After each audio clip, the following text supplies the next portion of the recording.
Today, I'll be talking to you about fake news. So fake news has been a problem in this country since our very first presidential election. In the election of 1800, Thomas Jefferson and John Adams published a series of increasingly inflammatory and escalatory articles about each other. And now, in our current political climate, it seems clear that we need to develop some sort of prevention technique for fake news. But in order to have prevention, we need understanding. What is fake news? Well, when I talk about fake news, I'm talking about a story that has been written in the style of news in order to imitate it, to be some sort of satirical post or a prank or a hoax. And something about these stories is really compelling. It's really believable.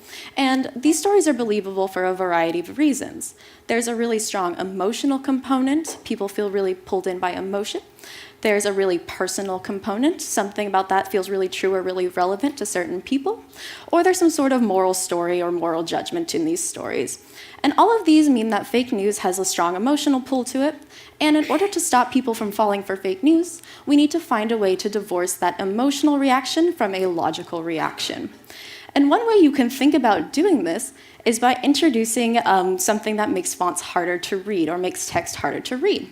So imagine spilling coffee on your newspaper. It's really difficult to make out the letters, right? Yeah. So if you can do this, research has shown that people with harder to read materials actually have to think harder about what they're reading. They have to be a little more skeptical, they have to be a little more critical, which is awesome, right? So we hypothesized that we could apply this to fake news by making harder to read materials, and that would make people think harder about what they're reading and be more skeptical about fake news stories. And that's exactly what we did.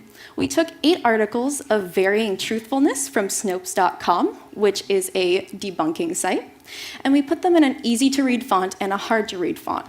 So we chose an easy-to-read font, Times New Roman, and a hard-to-read font, Hattenschweiler, and you can tell our hard-to-read font is very difficult. It's not easy at all.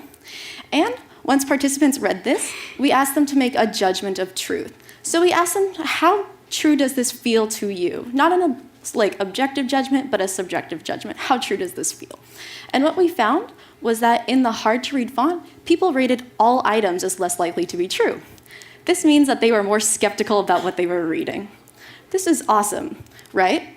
It means our manipulation worked, which is really cool. But another thing, it means that we can use this information to develop some sort of tool or technique to prevent people from fake news.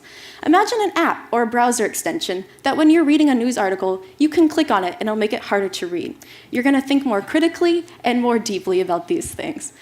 Having this sort of tool or browser app or extension would be awesome and will lead to better outcomes for our democracy. Thank you.